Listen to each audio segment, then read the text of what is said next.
He said he was just going to fix the leaky pipe under the sink.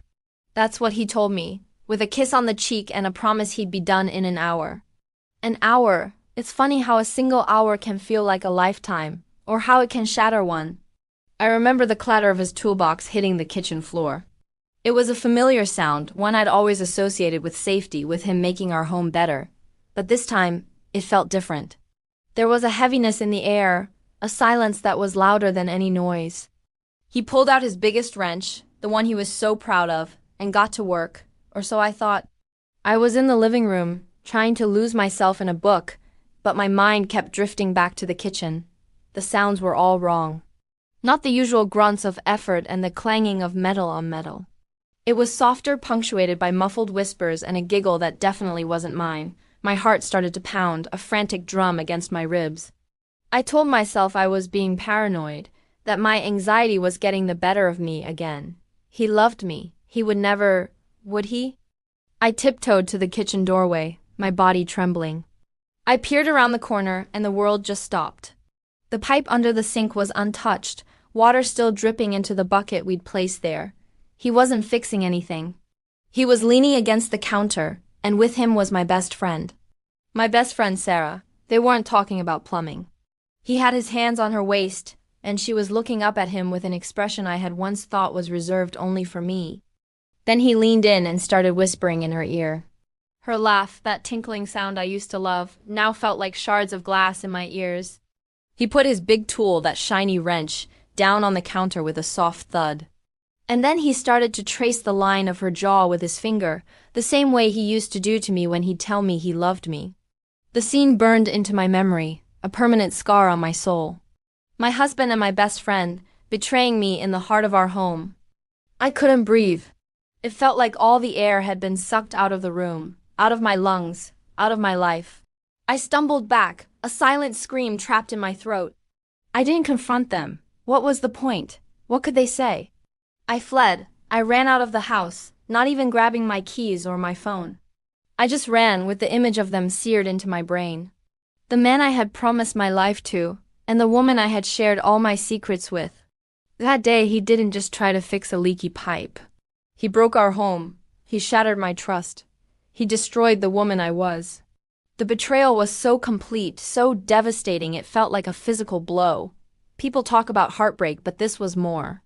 It was a complete demolition of my reality.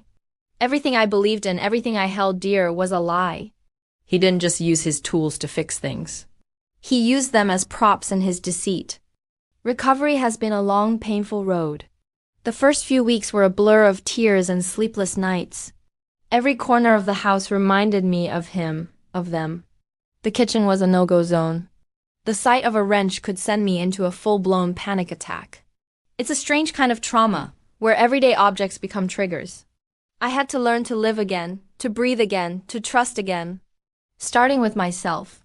I had to face the fact that the two people I trusted most in the world had colluded to deceive me. It wasn't a mistake. It was a choice. A series of choices they made every day behind my back. The hardest part was accepting that I hadn't seen it. Were there signs? Looking back, maybe. The late nights at work, the hushed phone calls, the sudden distance. But love is blind, they say. Or maybe it just makes you want to believe the best in people, even when they're showing you their worst. I eventually filed for divorce. It was the hardest and best decision I ever made. Sarah tried to reach out, sending tearful texts about how sorry she was. I never replied. Forgiveness might be possible one day, but forgetting is not. Some betrayals cut too deep. They change the very fabric of who you are. The pain doesn't ever completely go away, but it changes. It becomes a part of your story, a reminder of your strength. I had to rebuild my life from the ground up, piece by painful piece. It meant finding a new place to live, making new friends, and rediscovering who I was without him. It meant going to therapy to unpack the trauma and learn how to heal. Healing isn't a straight line. There are good days and there are terrible days. But slowly the good days started to outnumber the bad. I started to find joy in small things again. The warmth of the sun on my face, the taste of my morning coffee, a good song on the radio.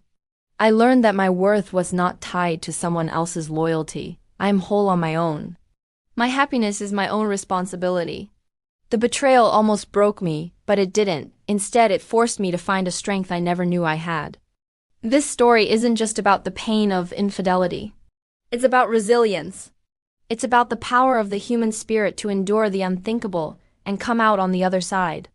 It's about learning that the end of one chapter, no matter how devastating, is also the beginning of a new one. My story is a testament to the fact that you can survive betrayal, you can heal, and you can build a new life, one that is truly your own, free from lies and deceit. If you are going through something similar, please know that you are not alone. The pain you feel is valid, and it's okay to not be okay. Reaching out for support, whether it's from friends, family, or a professional, is a sign of strength, not weakness. Your journey to healing is your own, and there is light at the end of the tunnel, even if you can't see it right now.